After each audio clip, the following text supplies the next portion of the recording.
सामीन इकराम, ये बात बिल्कुल ठीक है कि इबादत की जो रूह है, इबादत का जो मग़ज़ है, वो आजिज़ी और इनकिसारी में है।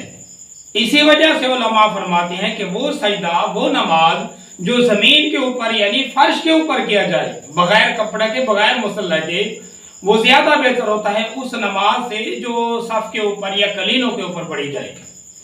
इसकी वजह ये है कि ज़मीन के ऊपर पढ़ने वाला वो आजिज़ी और इनकिसारी के साथ खड़ा होता है, बाकी कोई अजर और सवाब में कमी नहीं होती।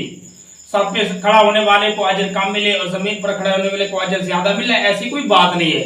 असल तो है अल्लाह पाक की बंदगी और अल्लाह पाक की इबादत, वो किसी सूरत में भी की जाए वो अल्लाह पाक की इबादत ही होती है। हाँ, बाकी आजिज़ी और इनकिसारी की वजह से, खुशू खुजू की वजह से अगर कोई ज़मीन के ऊपर नंगे फर्श के ऊपर अगर खड़ा होकर नमाज अदा करता है तो ये ज्यादा बेहतर है और आजिज़ी और इनकिसारी के ज्यादा करीब होता है। इसी वजह से सबकी निस्बत जमीन के ऊपर नमाज पढ़ना ये ज्यादा बेहतर है।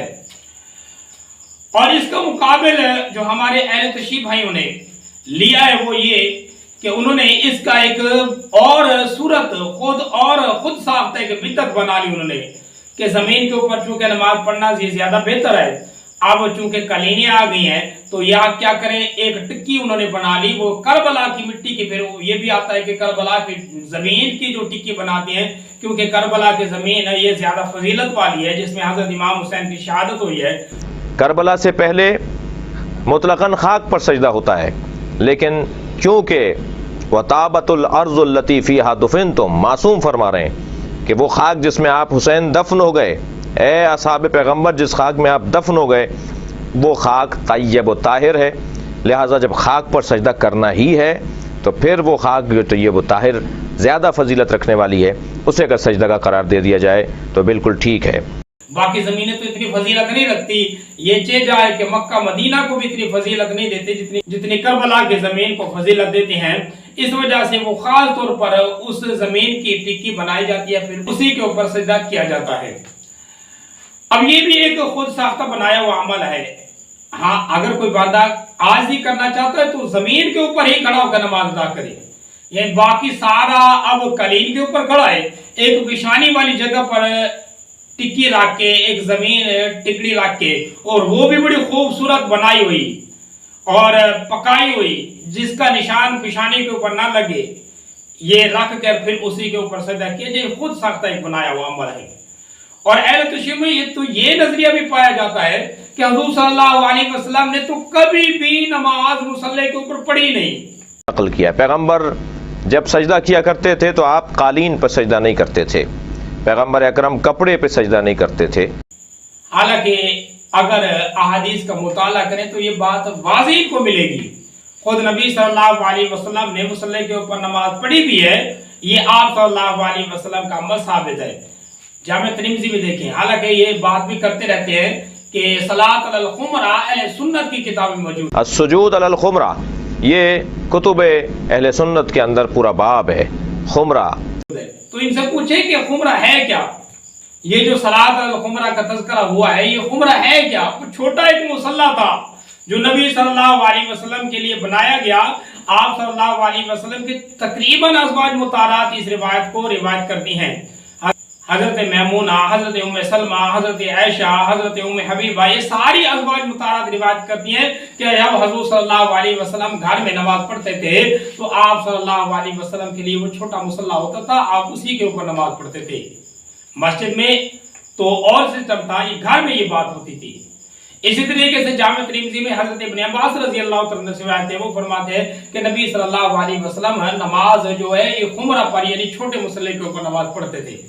और फिर जामे तिरमिज़ी में इससे आगे एक और बाब भी आता है जो हजरत अबू सईद रज़ी अल्लाह तआला अन्हु से रिवायत है, वो फरमाते हैं वहां आता है सलात अलल हसीर कि आप सल्लल्लाहु अलैहि वसल्लम चटाई के ऊपर भी नमाज पढ़ लेते थे। ये भी आप सल्लल्लाहु अलैहि वसल्लम से साबित है।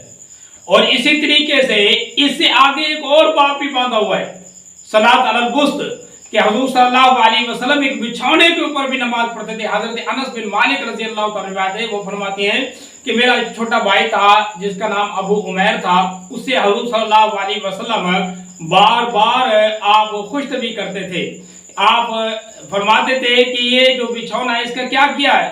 اور تو وہ کہتے حضور صلی اللہ علیہ وسلم کو کہ اللہ کے نبی صلی اللہ علیہ وسلم ہم نے اس کو دھویا ہوا ہے، اور پھر حضور صلی اللہ علیہ وسلم کے لیے وہ بچھاتے تو آپ اس کے اوپر نماز پڑھ لیتے۔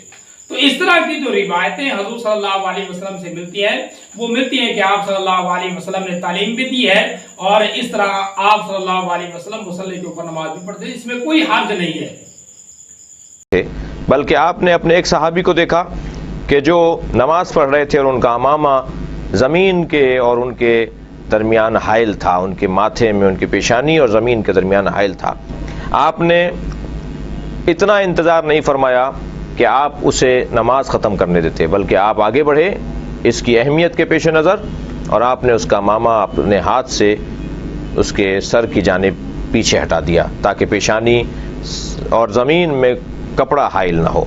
لہٰذا کپڑے پر سجدہ یہ پیغمبر اکرم کی سنت سے ہٹ کر ہے۔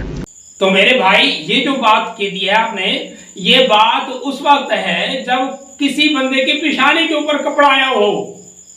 آپ مسائل کو غلط نہ کریں، مسائل کو واضح کر کے عوام کے سامنے پیش کریں، مسائل کو مسئلہ نہ بنائیں، مسائل کو حل کر کے عوام کو جواب دیں۔